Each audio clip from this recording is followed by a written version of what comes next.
జై శ్రీమన్నారాయణ. సుందరకాండలో రాజలక్షణాలన్నీ చూస్తూ ఉంటే నత్వాం దేవీం, నువ్వు దేవతవు కావు అని తెలుస్తోంది నాకు. ఓ తల్లి, నువ్వు ఏ రాజుకో పట్టమహిషివి అని నాకు అనిపిస్తోంది. అయితే ఒకవేళ రావణాసురుడు జనస్థానము నుండి బలవంతముగా పట్టి తెచ్చిన సీతమ్మవా నువ్వు? దయచేసి నాకు చెప్పవా? నీకు శుభమగుగాక. అమ్మా, నీ ముఖములో ఉన్నటువంటి దైన్యము, రూపంచ అపి అతి మానుషం, మానవకాంతలలో కనిపించినటువంటి సౌందర్యము నీలో ఉంది. ఒక తాపసిలాగా ఉన్నావు. ఇవన్నీ చూస్తూ ఉంటే త్వం రామ మహిషీ ధ్రువం, నువ్వు ఖచ్చితంగా రాముడి భార్యవే అని నాకు అనిపిస్తోంది. ఓ తల్లి, నాకు చెప్పవా అని హనుమ అడగగానే వెంటనే ఆ హనుమ అడుగుతూ ఉండగానే ఎప్పుడైతే హనుమ రాముని గురించి అన్నాడో వెంటనే సీతాదేవి సంతోషముగా హనుమతో ఈ రకంగా అంటుంది, అవును అవును, నేను స్నుషా దశరథస్యాహం, దశరథ మహారాజు కోడలినే నేను. దుహితా జనకస్యాహం, అవును నేను జనక మహారాజు కూతురినే. సీతేతి నామనాంనాహం, అవును నా పేరు సీతనే. అహం భార్య రామస్య ధీమతః, నేను ధీమంతుడైనటువంటి శ్రీరామచంద్రుడి భార్యనే. అయితే నేను 12 సంవత్సరాలు హాయిగా మా అత్తగారింట్లో ఆనందంగా ఉన్నాను. కానీ ఇక 13వ సంవత్సరములో మా మామగారు దశరథ మహారాజు తన పెద్ద కొడుకు శ్రీరామచంద్రుడికి పట్టాభిషేకం చేయాలని సంకల్పం చేసుకున్నాడు, నిర్ణయం చేసుకున్నాడు. వశిష్ఠాది పురోహితాదులతో ఏర్పాట్లు అన్నీ చేయటం ప్రారంభం చేశాడు దశరథ మహారాజు. సకల సంభారాలను సంసిద్ధం చేస్తూ ఉన్నాడు రామపట్టాభిషేకం కోసమని. అప్పుడు కైకేయి అనే ఒక రాణి దశరథ మహారాజుతో ఇలా అంది, ఓ రాజా, రామో యది అభిషిచ్యతే, నువ్వు కనుక రాముడిని పట్టాభిషిక్తుడివి చేస్తే, నువ్వు కనుక రాముడిని ఈ రాజ్యానికి రాజును చేస్తే, నా పిబేయం, ఇక నేను నీళ్లు కూడా ముట్టను, నా ఖాదేయం, నేను ఏనాటికి భోజనం చెయ్యను, ఏషమే జీవితస్య అంతో, నేను నా ప్రాణాలు వదిలేస్తా. నువ్వు నా మీద ప్రేమతో ఇచ్చినటువంటి వరదానము వ్యర్థము కావద్దు అని అనుకుంటే, ఓ దశరథ మహారాజా, వనం గచ్చతు రాఘవ, నీ పెద్ద కొడుకు రాముడిని అడవికి పంపించు అని కైకేయి దశరథ మహారాజుతో అంది అంటూ సీతమ్మ హనుమతో చెబుతోంది. సీతమ్మ హనుమతో చెబుతోంది, అవును నువ్వు అనుకున్నట్టు నేను సీతనే.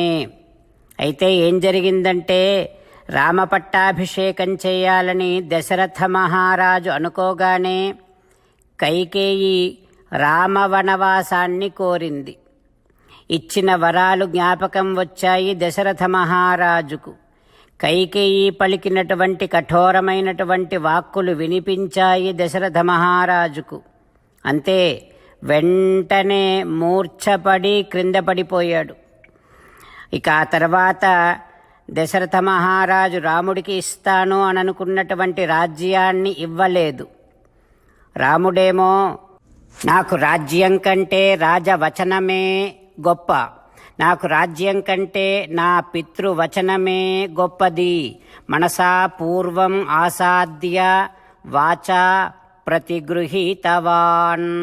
అందుకని శ్రీరామచంద్రుడు వనవాసాన్ని మనఃపూర్వకంగా అంగీకరించాడు.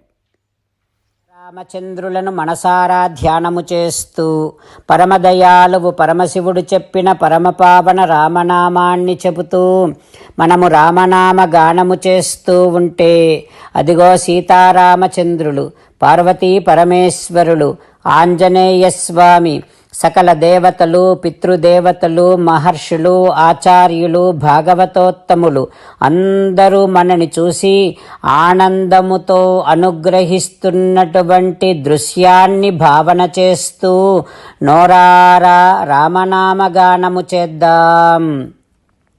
రామ రామ దశరథ రామ, రామ రామ దశరథ రామ, హే హే రాజా రామ, హే హే రాజా రామ, హే హే సీతారామ, హే హే సీతారామ. జై శ్రీమన్నారాయణ. భక్తులకు ప్రత్యేకమైనటువంటి విజ్ఞాపన. మీకు అన్ని విషయాలలో వెంటనే మంచి ఫలితాలు రావాలి అనంటే ప్రతిరోజు 1 నిమిషం వెచ్చించి నారాయణాస్త్రాన్ని చదవండి. ఇక మీకు తిరిగే ఉండదు.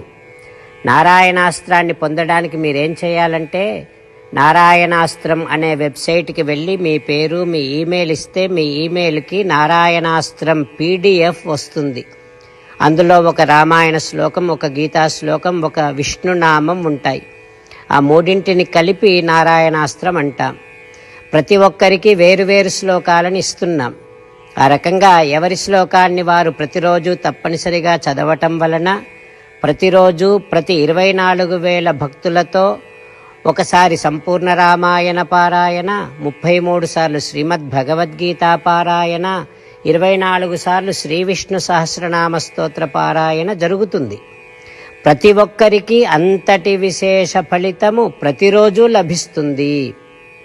అందుకని మీరు, మీ కుటుంబ సభ్యులు అందరూ ఒక్కొక్కరు ఒక్కొక్క నారాయణాస్త్రాన్ని వెంటనే పొందండి. జై శ్రీమన్నారాయణ. శ్రీమద్ భగవద్గీత సారాంశముగా 18వ అధ్యాయములో 65 నుంచి 69 శ్లోకముల ద్వారా శ్రీకృష్ణ భగవానుడు మనందరినీ ఒక 8 పనులు చేయమని చెబుతూ పరమాత్మ ఈ రకంగా అంటూ ఉన్నాడు. ఎవరెవరైతే నేను చెప్పిన ఈ 8 పనులు చేస్తారో వారందరూ నాకు చాలా ఇష్టమైన వారవుతారు. అప్పుడు వారిని నేను సకల పాపముల నుండి, సకల దుఃఖముల నుండి విముక్తులను చేసి నా అంతటి వారిగా చేసుకుంటా, తరగని ఆనందాన్ని అనుభవింపచేస్తా. నిజమే చెబుతున్నా, ప్రమాణము చేసి చెబుతున్నా అంటూ సాక్షాత్తుగా దేవదేవుడైన శ్రీమన్నారాయణుడైన శ్రీకృష్ణ భగవానుడే మనను ఈ 8 పనులు చేయమని చెబుతూ ఉన్నాడు కనుక, హో శ్రీమన్నారాయణ, కరిష్యే వచనం తవ, తప్పకుండా చేస్తా, నువ్వు చెప్పినట్టే చేస్తా అంటూ మనం ప్రతిరోజు దేవదేవుడైన శ్రీమన్నారాయణుడికి ఈ రకంగా మాట ఇద్దాం. హో శ్రీమన్నారాయణ, నువ్వు చెప్పినట్టే నేను నిన్నే సంతతము ధ్యానము చేస్తూ ఉంటా. హో శ్రీమన్నారాయణ, నువ్వు చెప్పినట్టే నేను నీ భక్తుడిగానే ఉంటా. హో శ్రీమన్నారాయణ, నువ్వు చెయ్యమన్నట్టే నేను నా విధులను, కర్తవ్యాలను నీ సేవగా, నీ తృప్తి కోసమనే సక్రమంగా నిర్వర్తిస్తూ ఉంటా.